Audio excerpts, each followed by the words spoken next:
Welcome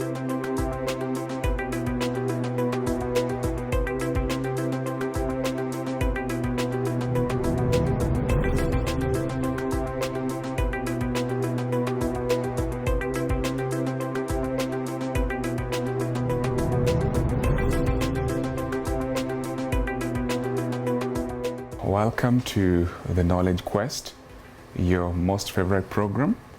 I hope you're doing fine, my dear learner. Welcome and let us learn together. It's time for History and Government. I am your teacher, Mr. Alex Obara.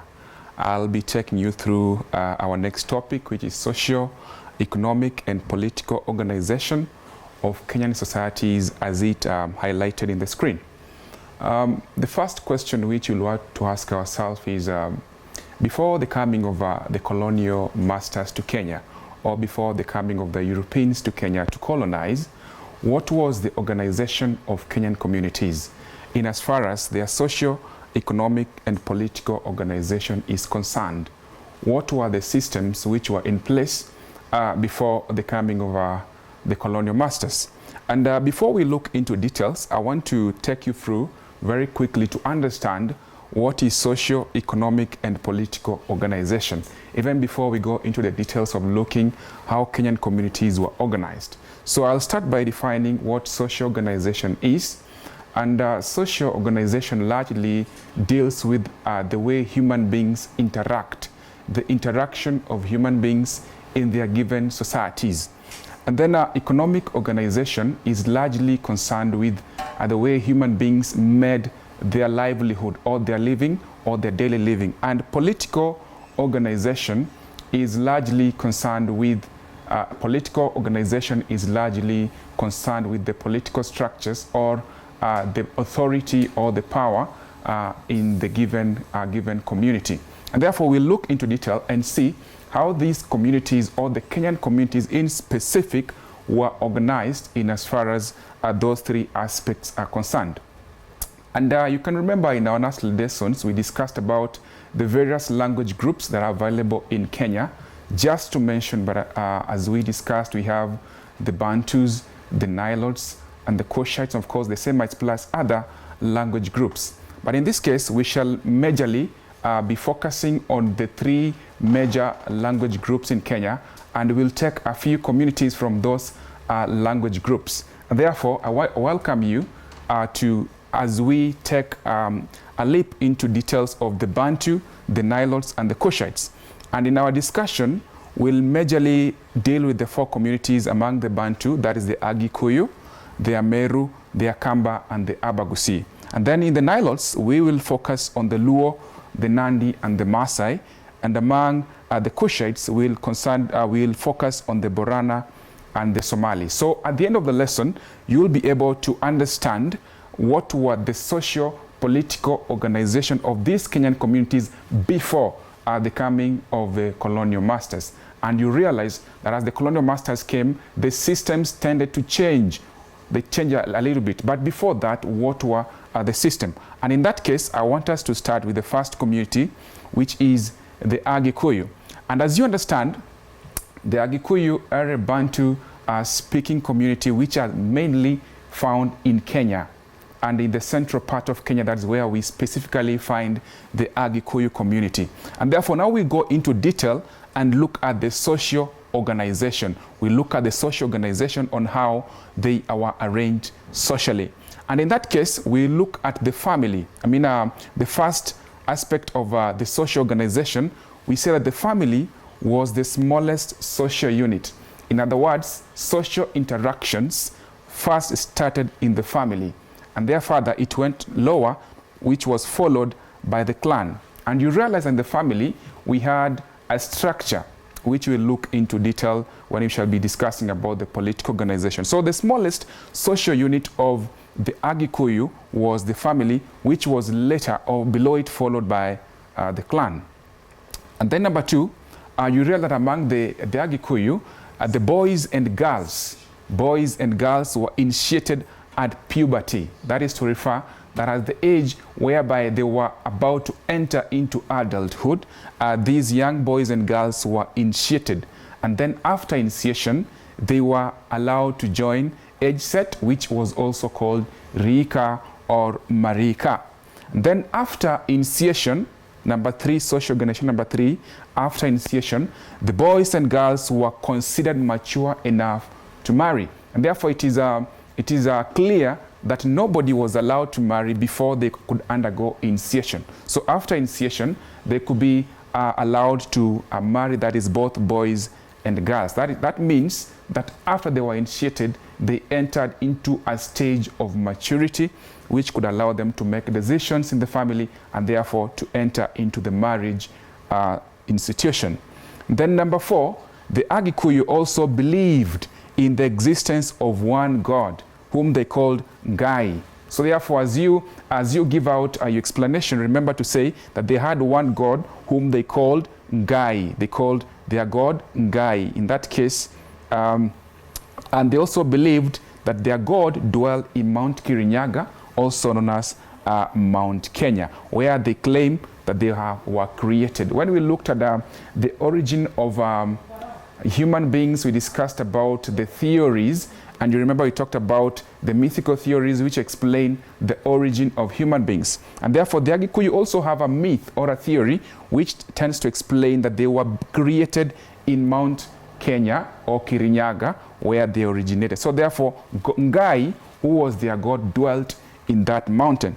And then also apart from that, we realize that the Agi Koyu also had a sacred place for worship and offering. For example, the Mugumo tree. They had a sacred place for worship. For example, today we talk about sacred worship, place of worship, like the church or the mosque or the temple. So in like manner also, the Agi Koyu had a special place in which they could go and meet their God to worship and offer sacrifices, for example, under the Mugumo tree. So having looked at the social organization, I'd want to quickly take you through so that you can be able to understand clearly that number 1, the family was the smallest social unit. Then after the family, we had the clan. And then number 2, boys and girls were initiated at puberty. Then they joined the age set, which is also called the Rika or Marika. Then after initiation, the boys and girls were considered mature enough to marry. Without that stage, you could not be allowed to marry. And then we also said that the Agi Koyu believed in the existence of one God, whom they called Ngai, and then they believed that their God dwelt in Mount Kirinyaga, also known as Mount Kenya currently. And lastly, we say that they had sacred places where they worshipped and offered sacrifices. For example, the Mugumo tree. So that is what we can say about the social organization of the Agi Koyu, the Bantu community, which existed in that time. And now we'll move further and look at the political organization. Remember, I've said that when we talk about political organization, we are largely focusing on the structure of leadership, on the structure of authority and power. So how was this community structured in as far as political organization is concerned? And therefore, the first point which I want us to look into is that they had a decentralized form of government. A decentralized form of government. What do we mean when we talk about a decentralized form of government? This is whereby we talk that each clan had their own system of government.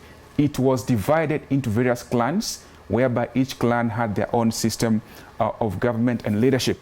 And therefore, that is the first point. The system of government was decentralized. It's the opposite of centralized.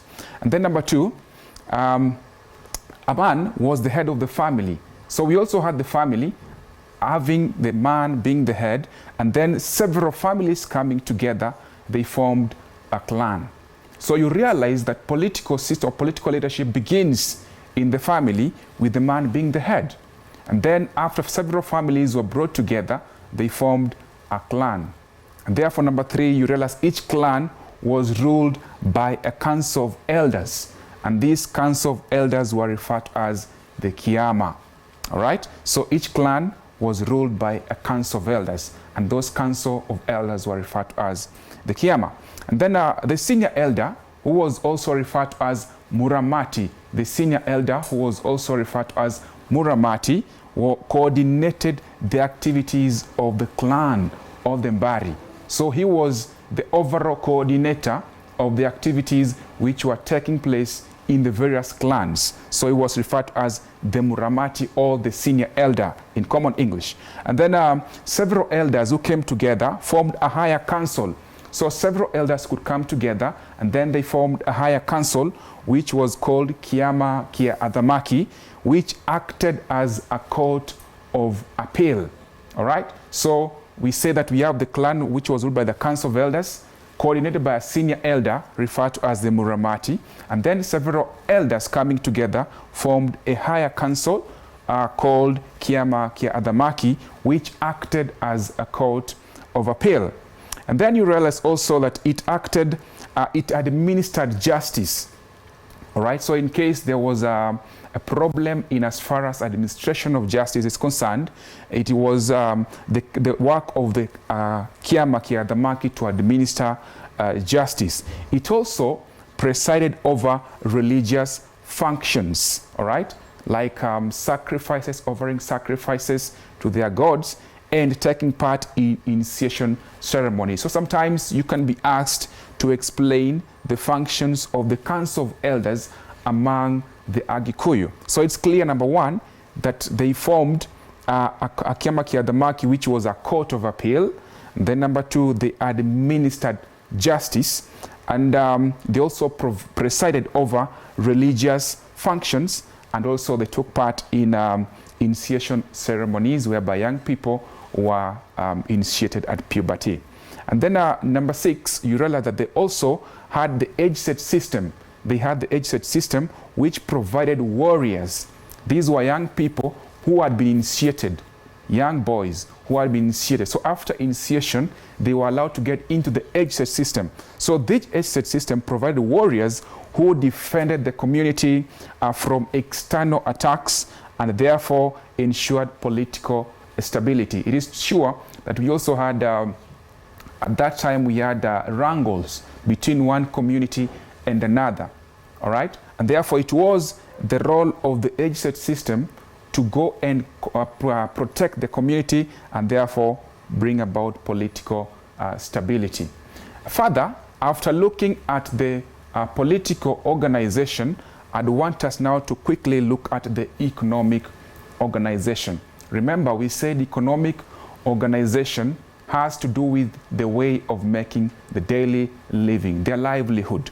And therefore, we'll look into detail and see how the Agi Koyu community made their daily living. So the first activity they did, they were farmers, all right? They were farmers, and in that case, they grew a number of crops, among them being the millet, yams, sweet potatoes, sorghum, arrowroots, and millet, all right? So they were farmers, and thereby they grew a number of crops. Like we said, millet, yams, sweet potatoes, sorghum, arrowroots, and millet. And then on number two, they worked on iron tools. In other words, we say they did what we call iron smithing, all right? So they worked on iron tools to produce tools which were needed for agricultural activities. For example, hoes. Also, they produced tools which were needed in times of war, which could protect them, like the spears, and of course, the knives which could be used for domestic purposes or various uses in the domestic homes.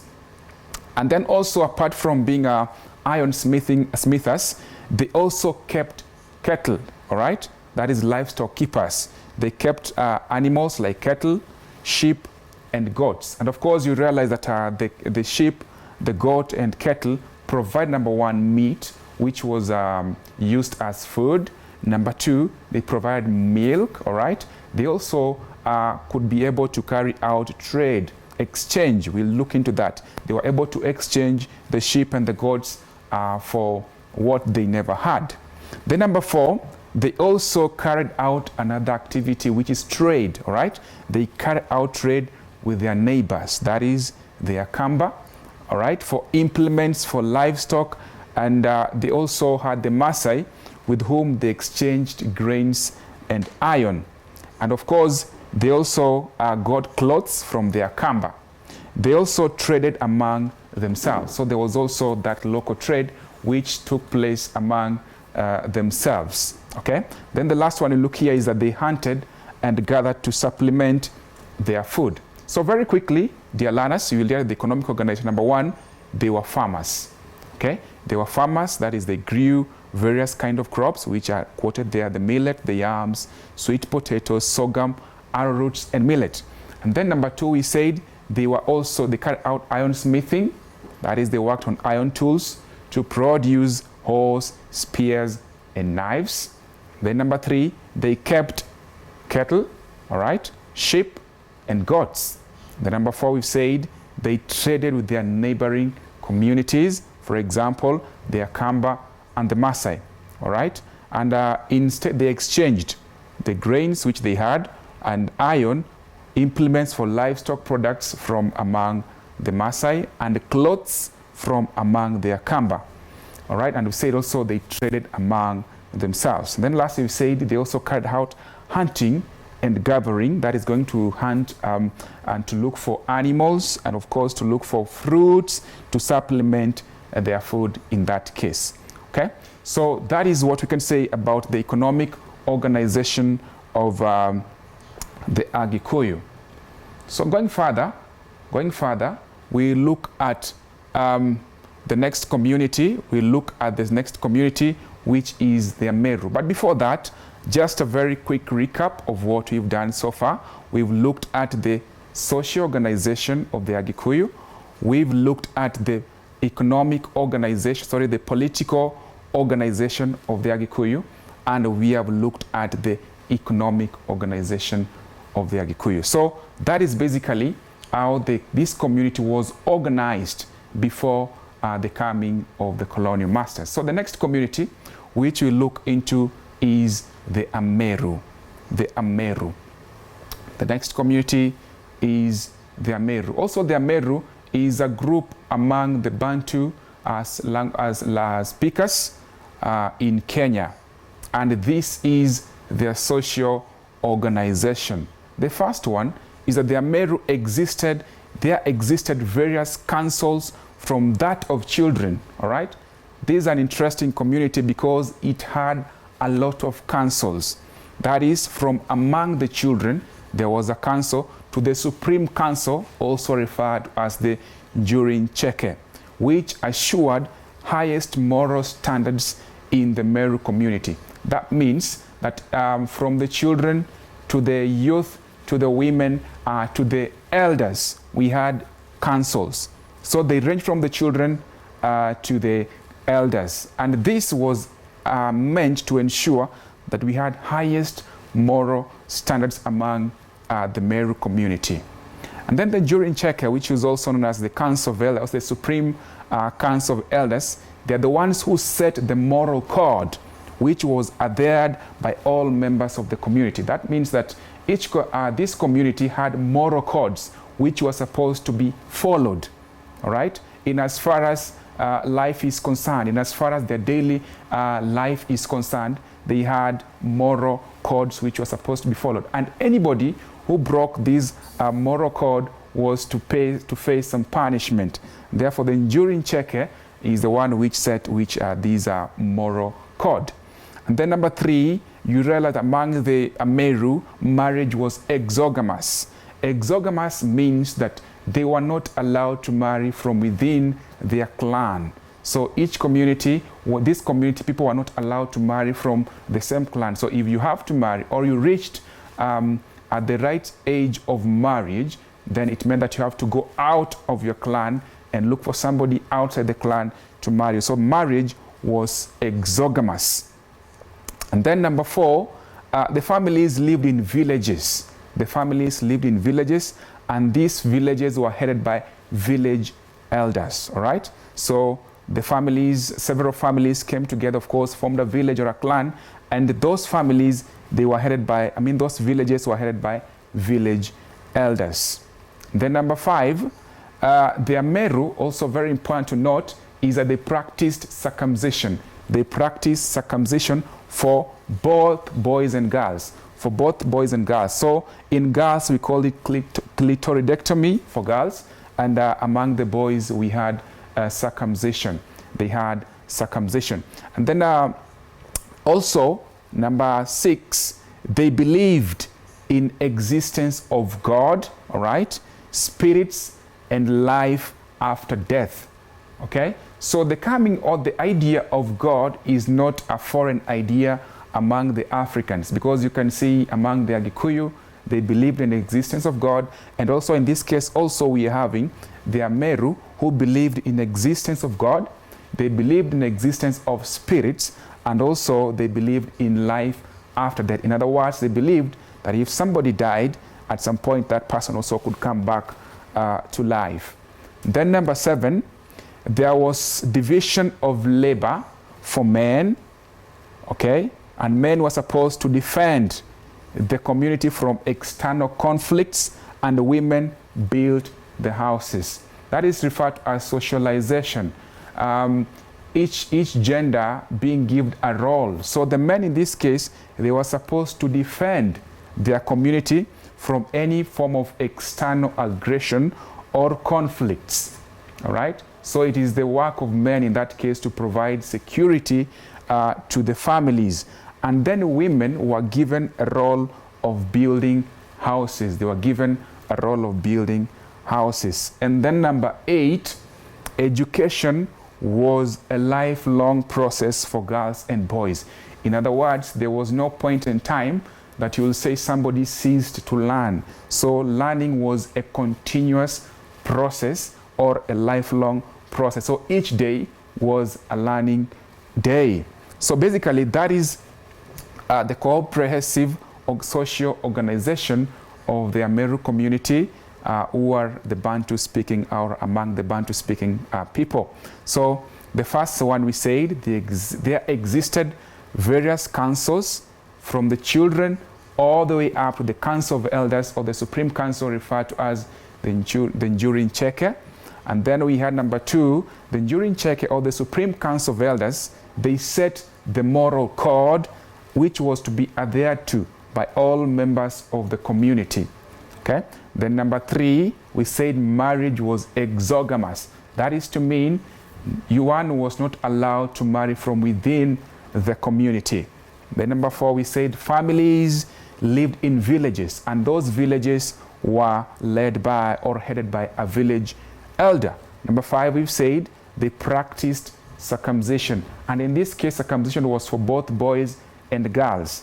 In girls we said we call it clitoridectomy for girls. And then number 6, the Meru believed in existence of God, all right, existence of spirits, and they also believed in life after death. And then number 7, there was also division of labor, and we said division of labor in this case, men were supposed to defend the community from any form of external conflict or aggression, and the women were supposed to build the houses. Last but not least, we said among the Meru, education was a lifelong process. There was no point in time that one will cease to learn. So it was a lifelong process. So that is the social organization of the Meru community. Our next discussion, we shall look at the political organization. We'll look at the political organization of the Meru community. And remember, we said political organization is concerned with power, structures of leadership, how power was distributed in that given community. So this community also had a comprehensive political organization, which you want to look into, dissect it one by one, and see how it was in that given community. So we are going to go for a break, a short break. When we come back, we'll be able to look into the political organization and still discuss further into other communities of Kenya. See you after the break.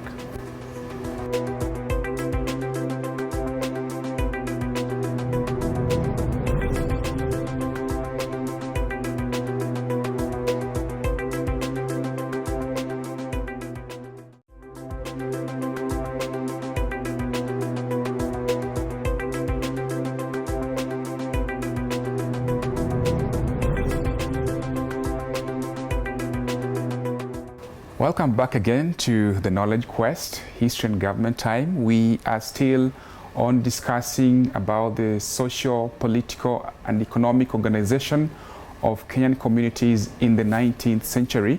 And so far we have covered the Agi Koyu. We are in the process of covering their Meru. We have looked at their social organization, and now we want to look at the political organization of the Meru. And like you're saying, each community is having a comprehensive political or social or economic organization in each aspect. So we want to look at the political organization of the Meru. And the first point you want to note that this was based on the clan, right? So the political organization or the basic political unit of the Meru was the clan. And every Meru belonged to a relevant council. Every Meru belonged to a relevant council. Each Meru, and we said each, we talked about initially, remember, we said that we had several councils. We have councils for children, we had councils for youths, we had councils for women, and we had the councils for men. And in that case, we had the Supreme Council of Elders, which was the Njuri Ncheke. So every member in that community or the clan belonged to a relevant council. It means that if you are a child, you belong to the council of the children. If you are a youth, you belong to the council of the youth. If you're a woman, you belong to the council of the women. And in that case, also men had the council of their men. And then the general, the Njuri Ncheke.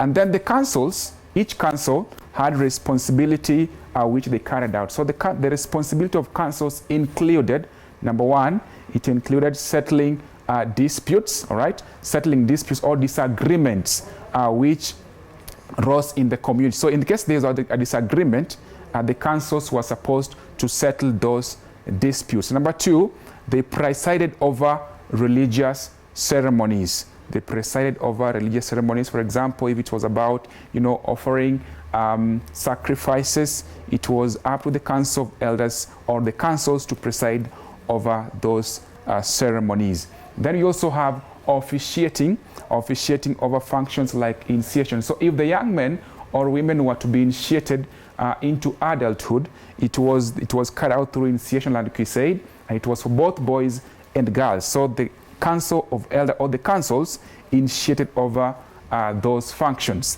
And then also they declared war with neighboring communities. So if it was a conflict which evoked war between the Meru and the community, it was the elders or the council which declared war between them and the other community or the neighboring community.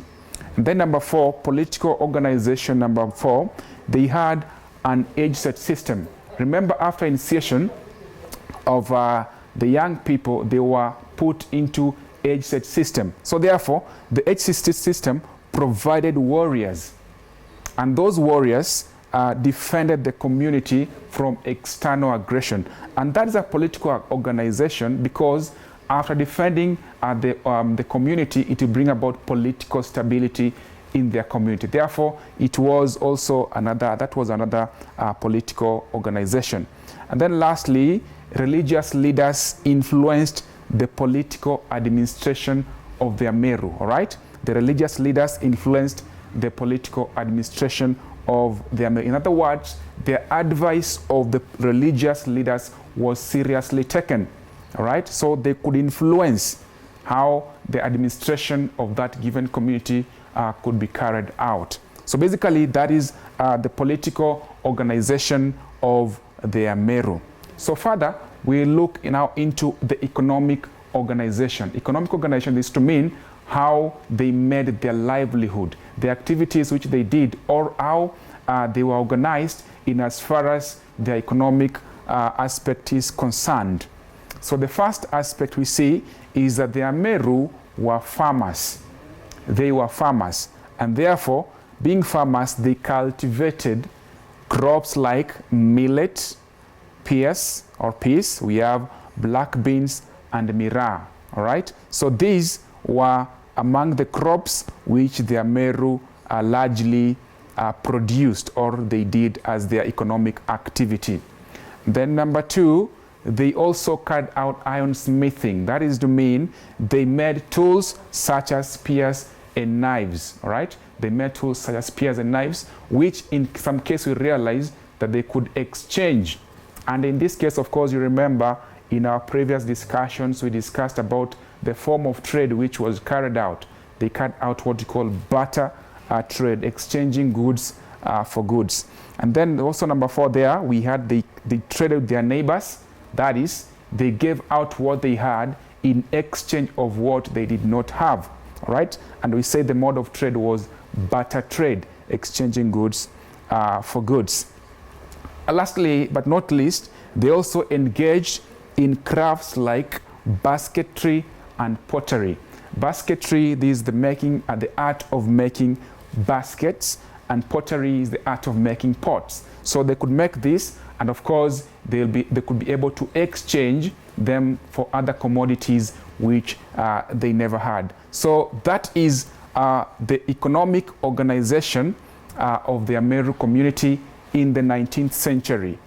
All right. So the next community we shall look into, is the Akamba. All right. The Akamba is also a Bantu community, and they also are classified as the Eastern Bantus.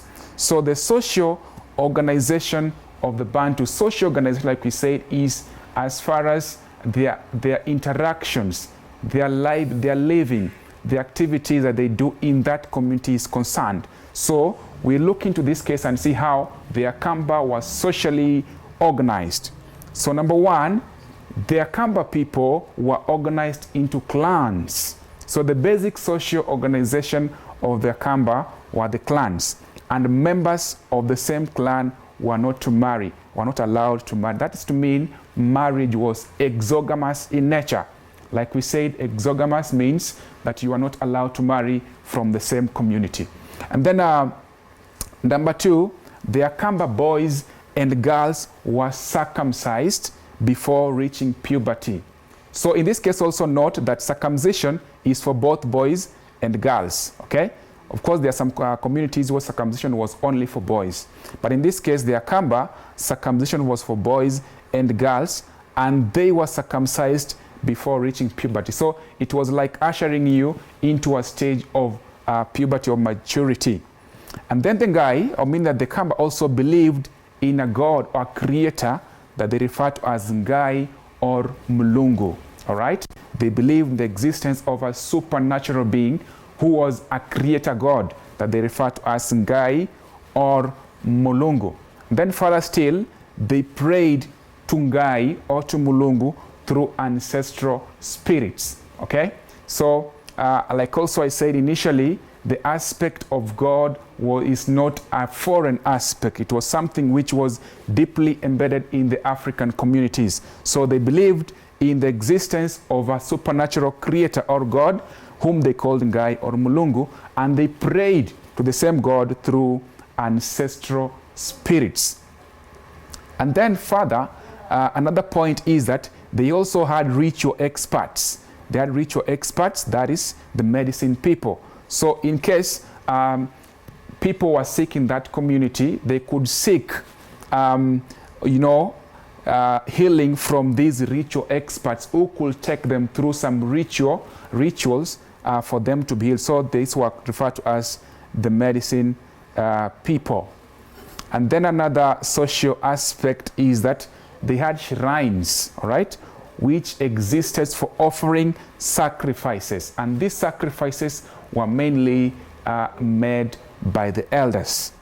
Last but not least, the Akamba had many social ceremonies. They had several ceremonies during which there was a lot of festivity, music, and dancing. So the aspect of music also is brought in when it comes to the social organization of the Akamba. So they could do dancing, a lot of festivals, and a lot of singing. Okay, so that is the social organization of the Akamba community up to the 19th century. So let us quickly look at the political organization. How were they organized in as far as their political structures are concerned? So the first aspect is that they were a decentralized community. I've said decentralized community means that power was distributed into various clans. Power was distributed into various clans. So each clan had their own system of leadership. They did not have like an overall system of leadership. And then number two, the smallest political unit was the homestead, all right? The smallest political unit was the homestead, and in each case, the father was the head of the family, assisted by the mother, and then below the mother, we had the children, okay? So that's why we call it a political unit, because it's about a distribution of authority. Then number three, several related families, when they came together, they formed the clan or territorial grouping. So they were formed, the Akamba people existed in various clans. So there were several families that could join together and form a territorial grouping or a clan. And that is why we say it was decentralized, because there were several clans in that given community. Then number four, the clan was the main political unit of the Akamba. Okay, so above the clan was a larger territorial grouping called Kivalo. All right, so the clan was the main political unit of the Akamba, and then above that clan we also had a larger. So it's like bringing several clans together. So when those several clans are put together, they formed a larger territorial grouping, which was referred to as Kivalo. Then number five, they also had what you call ranking of elders. So elders were also ranked from the senior most to the junior leader. So elders were ranked according to the seniority. For example, the junior elders, okay, and these junior elders are the ones who defended the community. So in other words, they acted like warriors to fight and defend the community from external aggression. Then we have medium elders who assisted in the administration of the community, okay? And then we had, they had assisted administration of the community. And then we have full elders who delivered judgment. And then below, above that, we had the senior most elders who were involved in religious activities as they were regarded to be ritually clean. So it was like a ladder of climbing from one, level to another. So we had the junior elders, then from there we have the medium elders, then we have the full elders, and then the senior most elders. And each of those elders were given their responsibility, which was based on their seniority. So the more senior you become, the more senior, the more work you're given. And in this case, you see these ones are given a work of doing ritual work. So basically, that is the political organization of the Akamba community in the 19th century. So we look next into, we look at this economic organization.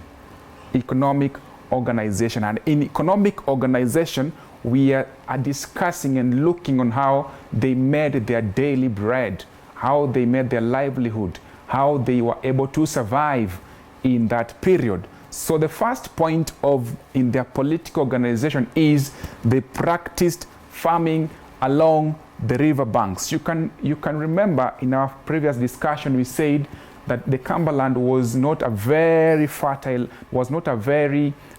land because of the fact that it was dry.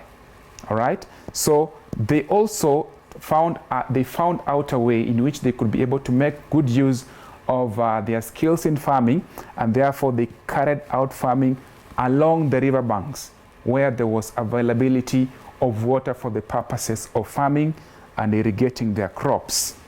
Number two, they kept large herds of cattle, sheep, and goats. That means they were livestock keepers. So those large herds of cattle, they could be able to get, meat, milk, and of course they could get hides and skin, which they could exchange for various commodities which they did not have. And then also number three, the Akamba community carried out trade. It was another economic activity. They traded with neighboring communities like the Maasai, the Aimbu, the Agi Koyu, the Mbere. Okay?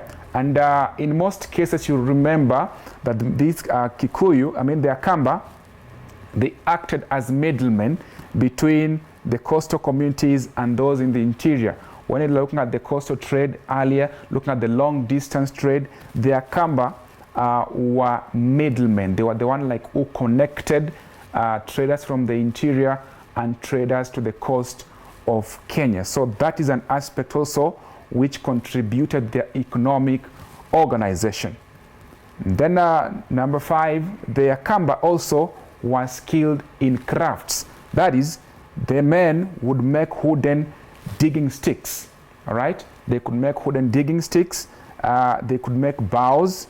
They could make knives. All right, they could make swords, plus many more. And then women were also specialized in making basket, or in basketry and in pottery. Basketry to make baskets, and in pottery to make pots. Okay, so that's also another economic aspect of the Akamba. And then number 6, they did iron working.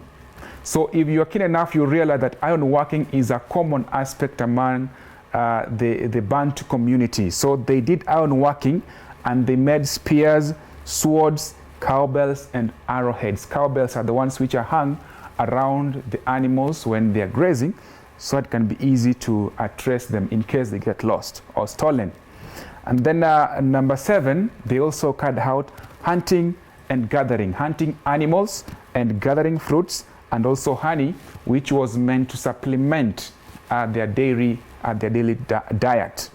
Lastly, but not least, we said they kept large herds of cattle, sheep, and goats, especially the Akamba who lived in Kitui. So you look at those aspects, those are the ways through which the Akamba were able to make their daily living, which we refer to as the economic organization. We refer to it as the economic organization. So having looked at the Akamba, we'll move into the next community among the Bantu, which is the Abagusi. The Abagusi. So the Abagusi are also classified among the Bantu, and they are part of the Western Bantus who are found in the western part of Kenya. And they also had their own organization in as far as social, political, and economic organizations are concerned. So therefore, these are not aspects which were brought to the Kisi community by the colonial masters, but these are aspects which were deeply embedded in the communities even before the coming of the colonial masters. So we look at their social organization and see how they organized as far as the interactions were concerned, as far as their aspect of worshiping, as far as the aspect of living among themselves was concerned. So the first social aspect is they lived in family, all right? And they lived in a family unit which was headed by a family head. In that case, the family head was the father and assisted by the mother, and then below the mother we had the children. So the basic social unit was the family. And then several families, when they came together, they formed a clan. So several families could come together and form a clan, and this clan was headed by a clan of elders who formed a council, right? So we had the families, several families coming together, forming a clan, headed by clan elders who formed a council. And then we had also a number of clans formed sub-communities. Okay, so the clans could come together and form sub-communities, and those sub-communities were headed by clan elders. All right? And then the sub-communities now came together and largely formed what you call the Abagusi community. All right? They formed the Abagusi community. And then also number 5, there was circumcision for both boys and girls. So you're realizing again, we are talking about circumcision. In this case, it is carried out for both boys and girls. It was an aspect of both gender. Then number 6, boys formed the age set system that provided the warriors who defended the community. So after initiation, these young men could be initiated into the age-set system, and these age-set system formed the warriors. And these warriors defended the community from external aggression or from external attack. Number 7, they believed in existence of a supernatural being or a supreme God or creator of everything, whom they called Engoro. I think I was not able to capture it there, but they called him Engoro or Engoro, all right? So they believed in existence of a supreme God or a creator of everything. And then lastly, but not least, they had special people who were diviners, seers, and priests. So we had people who could foretell the future. We had people among the Abagusi who could see, and therefore they could be able to foretell things which were likely to occur in the near future. Those were called the special people, like the diviners, the seers, and priests. So that's the social organization of the Abagusi community. Let us quickly look at the political organization, even as we come to the end of our presentation today. So political organization, the basic political unit among the Abagusi was the clan. So it was a clan-based organization whereby they had chiefs who headed those clans. And then number 2, those chiefs who had those clans, they were hereditary. In other words, they passed down that chiefhood to the coming generation. So those chiefs were referred to as Abagambi, or in singular, Omogambi, right? So they had those hereditary chiefs and referred to as Abagambi or Omogambi in one. Then number 3, they had a council of elders with the following duties. So there was also a council of elders who performed a number of duties, including solving land disputes. So in case there was a dispute in as far as land issues are concerned, it was the work of the council of elders to deal with that dispute. Then there is the issue of maintaining law and order. That means those who broke the law, they were supposed to be disciplined. And again, the council of elders are the one who disciplined the law breakers. Number 4, the clan chiefs presided over religious ceremonies like circumcision, all right, like offering out, offering sacrifices to their gods and all that. And then lastly, the age set acted as a military wing for defending the community, okay? So in case there was also external aggression of any nature, it was the work of the age set system who had been initiated or circumcised to defend the community from external aggression. The last aspect we look among the Abagusi is the economic organization. We look at the economic organization and then we'll finish for today. So the economic organization, that also, like we said, it was largely dealt with on how they made their daily living. So number 1, they were farmers. They were farmers and they cultivated a number of crops, including millet and sorghum, plus many more, all right? So there was the aspect of being farmers.